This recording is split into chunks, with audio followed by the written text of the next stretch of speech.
Court will sentence you to 1 year in the Bear County Jail. No, miss. You said a conviction. Oh, I thought, okay, I'm sorry, I don't understand what's going on here. but I'm not gonna be able to have my kids. I'm not your attorney. This rude woman was in court for child neglect charges and completely lost it when the sentence came down. Like she literally yelled at Judge Boyd and told her to stop, as if that was going to change anything. The way she reacted, you'd think she forgot why she was even there. It turns into a full-blown meltdown, and honestly, she might be one of the dumbest defendants I've seen in a courtroom. But what really got me? Her attorney? Dude just sat there like he was watching Netflix. No pushback, no attempt to calm her. Down, just full-on blank stare mode. Respectfully, I don't know if he's too old for this or if he mentally clocked out years ago, but either way, it's not a good look. Let me know in the comments what you think about all this. Now let's dive in and watch this rude defendant get absolutely stunned in court. State of Texas versus Brittany Merrill Brown. Could I have parties announced for the record for the state? Brittany Mitchell for the state. Defense. And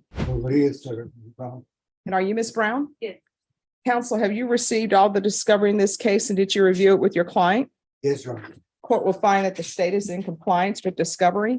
Ms. Brown, I'm showing you what's entitled Application for Community Supervision. Did you review that with your attorney? Did you understand it and did you sign it? Did you understand that the state is proceeding on the lesser included offense of assault, bodily injury, married cohabitation as a Class A misdemeanor? The range of punishment is up to 1 year in jail and up to a $4,000 fine. Did you understand? Did you understand you have a right to jury trial, a right for you or your attorney to cross-examine and confront any witnesses the state would call in the right to remain silent? I did not understand that one. All right, you don't understand you have a right to jury trial? I mean, I heard it, but I didn't hear it. All right, so do you need to speak to your attorney? No, can you please repeat the question? Do you understand you have a right to jury trial? Yes, I don't know. All right. Do you understand that you have a right to have your attorney cross-examine or question any witnesses the state would call? Yes, ma'am. Did you understand you have a right to remain silent? Yes, ma'am. Did you understand by entering this plea bargain agreement, you're giving up your right to a jury trial? Yes, ma'am. Did you understand by entering this plea bargain agreement, you're giving up your right to have your attorney question or cross-examine witnesses? Yes, ma'am. Did you understand by entering this plea, you're giving up your right to remain silent? Yes. And did you intend to do that and enter into a plea bargain agreement today? Yes, ma'am. Court will find that defendant has knowingly and voluntarily waived her right to jury trial, showing you the plea bargain page. Did you review that page with your attorney? Did you understand it? Yes. According to the plea bargain agreement, punishment is to be assessed at 1 year in the Bear County Jail. State recommends community supervision. There's an affirmative finding of family violence. I'm going to need you all to be quiet in the box, please. There's an affirmative finding of family violence. There's to be no harmful or injurious contact with Tegui, Tegui, Bizu, Biezou. Did you understand with an affirmative finding of family violence, you're not allowed to own or possess any weapons or ammunition? That's forever? You're not allowed to own or possess any weapons or ammunition. Do you understand that? I mean, yeah, but I can never for protection You need to speak to your attorney about that. But with an Okay. affirmative finding of family violence, you're not allowed to own or possess any weapons or ammunition. Okay. Do you understand? Yes, ma'am. And with an affirmative finding of family violence, you're not allowed to be designated as primary custodial parent. Did you understand that? This is the first time I heard of that. All right, so I'll let you all step back. So So I'm no, what does that mean? I'll let you That speak I'm to not- your attorney about that. I'm not allowed to have children? Oh, you can have children, but if there's some sort of custody issues that arise, technically and legally, the court is not allowed to have you as primary custodial parent. Now, if in the best interest of the children, they determine that you will be the best placement, then they can do that. But if there were any type of custody issues, and there's a person who appears to be a good parent and they don't have an affirmative finding of family violence, then they're supposed to be designated as primary custodial parent. I'll let you speak to your attorney about it. So I'll have you all step back and you can talk to your attorney. Cool, can someone please tell me in the comments if I'm wrong here? But it really feels like this girl is just putting on a performance. Like, does she think dragging this out is going to make her charges disappear? Because newsflash, the judge is literally deciding her fate, and she's out here acting like the least self-aware person in the room. And don't even get me started on her attorney. I don't know if he's asleep with his eyes open or just mentally pre-ordering lunch, but he definitely should have stepped in by now. He's letting her dig her own grave with zero resistance. Now, technically, if your lawyer is that bad, you can appeal on the grounds of ineffective assistance of counsel, but only if the court agrees, and that's a long shot. Meanwhile, Judge Boyd looks 5 seconds away from snapping, and honestly, I wouldn't blame her. This girl is literally fighting for her freedom, and her strategy seems to be annoy the one person holding the keys. This whole thing doesn't feel like a legal defense. It feels like a self-sabotage speedrun. We were on the plea. So did you understand with an affirmative finding of family violence, you're not allowed to own or possess any weapons or ammunition? Yes, Did you understand with an affirmative finding of family violence, you're not allowed to be designated as primary custodial parent? yes, Did you understand that to be the entirety of the plea bargain agreement?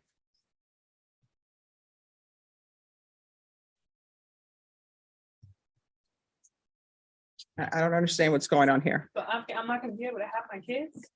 I'm not your attorney. So the only thing my job is to make you understand what the plea bargain agreement is. I've explained to you with regards to the meaning of an affirmative finding of family violence, and I always give people those instructions so they will know. Because many times when people enter pleas on the criminal sides, they have an impact civilly and in other ways. So with all of these family violence cases, when there's an affirmative finding of family violence, there are certain collateral consequences. One of those is you can't have a weapon. You can't possess ammunition. That's how it is in Texas. I can't tell you how it is in other states. But you can't have weapons, you can't have ammunition, and you can't be designated as primary custodial parent. So legally, you can't be designated as primary custodial parent. Those are the consequences of entering a plea, and those are the consequences of having an affirmative finding of family violence. Now, if you would like to, counsel, we can bring this back for tomorrow. No, it's okay, fine. All right, this is what I'm gonna do. I'm gonna have you all take a seat just to No, ma'am, talk it out I more. do understand it, but it's just it's a horrible thing for like to have. This is horrible, so I understand it, but I mean, all the cases here are horrible. They're felony cases. I thought it was getting reduced. It's still getting reduced, but it's still, all these cases have consequences. Whether it's being reduced to a misdemeanor or not, there are consequences that flow from felony cases and consequences that flow from criminal charges. So what I'm going to do is I'm going to have you sit with your attorney, because I want you to, if you're planning on entering a plea in this case, I want you to enter it with a clear conscience and a clear understanding. So it appears to me, and I may be wrong, I'm making assumptions here, that you didn't know the consequences civilly of entering a plea in this case. And the fact that you're talking to me about, am I ever going to be able to possess weapons? Am I ever going to have my children? That's something that you need to discuss with your attorney, and it needs to be in a setting. I don't want to say without passion or objectively, because I know these are all personal matters, but it needs to be something that's thought about with clear head and something to think about. All right, so I'm going to have you all step back. And if your attorney feels like it's best that this be taken up tomorrow, we'll take it up tomorrow. I'm here all week. All right, so just step back and discuss it with your I attorney. understand it. There's nothing I could do. Yeah, this chick has got to be top 10 dumbest defendants alive. Like, genuinely Hall of Fame levels of bad decision making. She literally steps off camera, has a word with her attorney, comes back, and immediately hits the judge with a question so brainless it might have lowered the collective IQ of the entire room. And honestly, I don't even think she's confused anymore. She's banking on straight-up weaponized incompetence, stalling like maybe, just maybe, the charges will vanish if she wastes enough time. Meanwhile, her attorney, man. This dude looks like he's being held hostage by his own client. No urgency, no pushback, just letting her unravel on camera like it's some kind of performance art. And here's the wild part.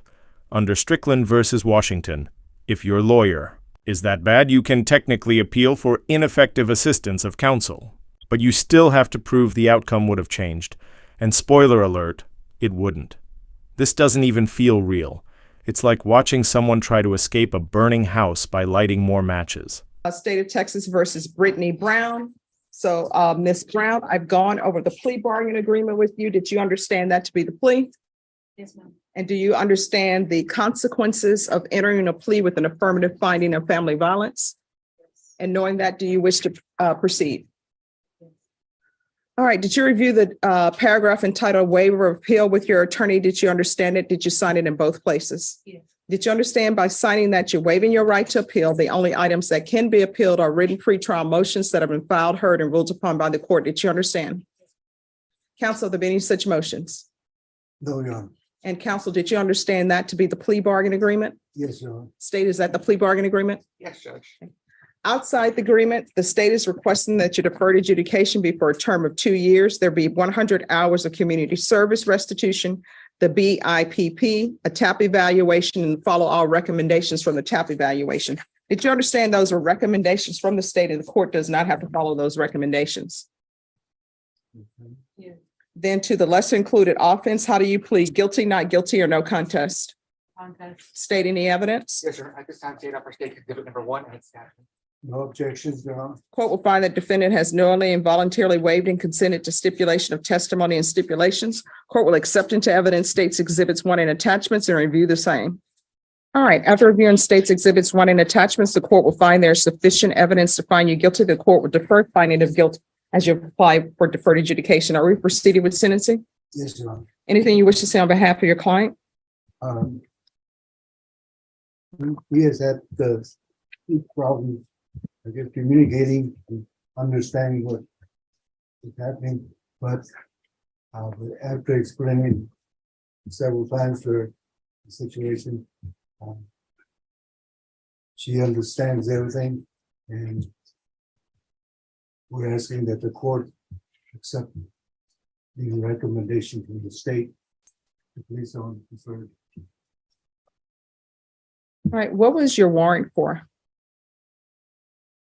In the police report, it says that when the complainant called the police showed that you had a warrant. So what did you have an active warrant for? It had been for a failure to ID. All right, state, can you see if there are any pending charges other than this case? Yes. Yeah, there's a failure to ID. Oh, sorry. Your Honor, there's a failure to ID, and that one is for the state would be TIC. It's not listed in the plea. All right, are you employed? At the moment, no, I'm not. How do you support yourself? I'm living with family right now. What family is this? My mom. All right, and Child Protective Services were called. Is Child Protective Services involved?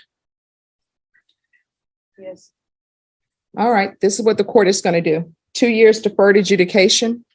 There's an affirmative finding of family violence. Well, let me strike that. The state is requesting that actually you have a conviction. What the court can do is you can have a conviction. That's what you bargained for, or either I can give her deferred adjudication. Leave for deferred adjudication in behalf of. All right, if the court were to give you deferred adjudication, if anything were to happen and your probation were revoked, you could end up with potentially 1 year in the Bexar County Jail. what the state has offered you, if you were to not do well, you could still end up with 1 year in the Bear County Jail. So which would you prefer? Would you prefer conviction or deferred adjudication? Conviction. All right, court will sentence you to 1 year in the Bear County Jail. No, miss. You said a conviction. Oh, I thought, okay, I'm sorry. Oh my God, no, no, no, no, no. No. So are you I thought you asking, meant like on the record. are you asking for deferred? Yes, ma'am. I said she was top 10. Dumbest defendants ever. I take that back. She's top 2 and she ain't number 2. But honestly, let me know what y'all think, because part of me doesn't even fully blame her anymore. Like, yeah, she's making decisions that would make a toddler nervous, but her attorney? He's doing absolutely nothing to help her. And no disrespect intended here, just calling it how I see it. But he looks like he's been practicing law since fax machines were cutting edge. There's this weird thing in the legal world where some older attorneys just never adapt. They've been coasting on their rep since the Clinton era, and you can tell. He's treating this like a slow-motion courtroom drama from 1994, while modern judges are moving at double speed. And if your lawyer's lagging behind, guess what? You're sinking right with him. It's like she's drowning in real time, and instead of tossing her a lifeline, he's flipping through his mental Rolodex trying to remember what day it is,